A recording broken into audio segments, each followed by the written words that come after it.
Okay, this is a very quick video for Joe and anybody else is interested in this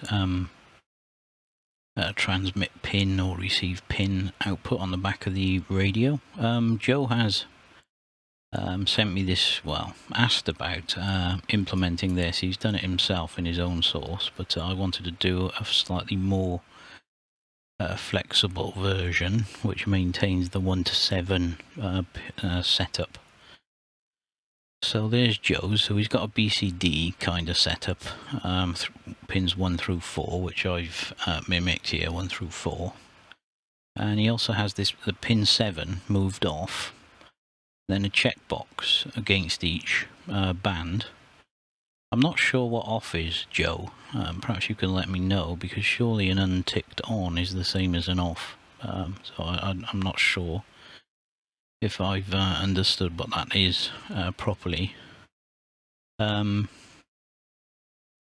he's got a tune disable, so the amp is essentially disabled when he hits tune, so that's his settings. So the implementation that I've done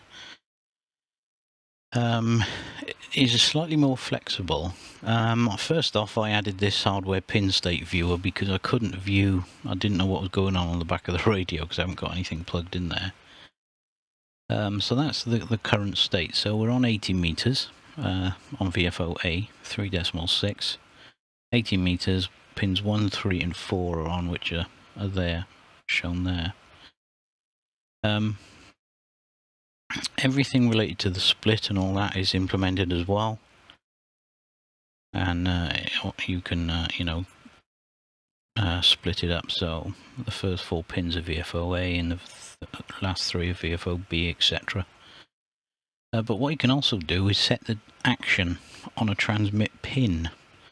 So Joe's scenario here was that he wanted pin 7 only to come on those bands is set for 60 and 30. So pin 7 will only go high on the checked bands and won't happen at all on 30 and 60. So if we're on 80, if we MOX, pin 7 is red. If we tune, pin 7 is red. If we two-tone, pin 7 is red. We go to 30 meters, for instance. If we MOX here, pin 7 is not a red. Tune, two-tone, so pin 7 is not going high as per the checkbox there. So that's working. However, he's got this disabled tune. So what we can do on pin 7 is hit this drop down, and that defines when pin 7 is going to go high. So you can specify it will only go high on a MOX. So if we hit tune, although MOX is happening here, I've done some special case code in there. So if you hit tune, it doesn't light up. If you hit two-tone, it doesn't light up on pin 7. If you hit MOX, it does. And likewise, you can move it so it will only happen on two-tone. So MOX, tune, two-tone, and it lights up. So you can fully configure when you want that pin to activate. And his requirement there is disable all the tunes, which would be the equivalent of selecting just MOX for pin 7. So that's that. So yeah, Joe, if you see this, perhaps you could confirm whether or not that column is redundant or if there is a special purpose for it.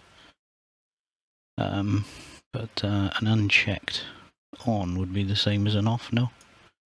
I don't know. Perhaps I'm not understanding something there and I might need to rework some of this. I am going to add a PA button to the front end. I'm not sure where I'm going to fit it yet. And there will be a checkbox against each one of these pins which will obey the PA button in the front end. When the PA button on the front end is enabled, like DUP is there, then these would have an effect. Only if they were, if the obey button was, the obey checkbox was checked. And if you want to ignore the condition of that button, that would be over here. You would leave those unchecked. That's something I need to add this week sometime. So that's that. And of course you can, so if we go to VHF, say, like pin VHF 0, pin 6 will go high, say, on receive. So if we change to 145 meg, there you go, pin 6 is now high. And 3.6. Yeah, everything that is working. Each of these groups has got a separate, each of these sections, HF, VHF, SWR, have got separate data for this drop down. And yeah, I think it's pretty much fully implemented, and hopefully can have some feedback on tests with it. So there we are. The other stuff, I've added all that into the advanced section of the resampler, and good luck with changing all that stuff. And the power of 2 controls are limited.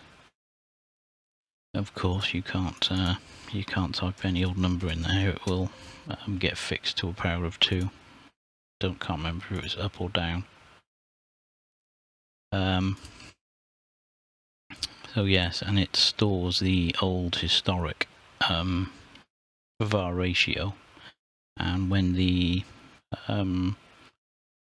VAC is re-enabled, it will initialize the resampler with these var ratios. I've not seen any benefit from it, to be honest, but there may be some more things that I need to do, and hopefully Warren may have some information on that.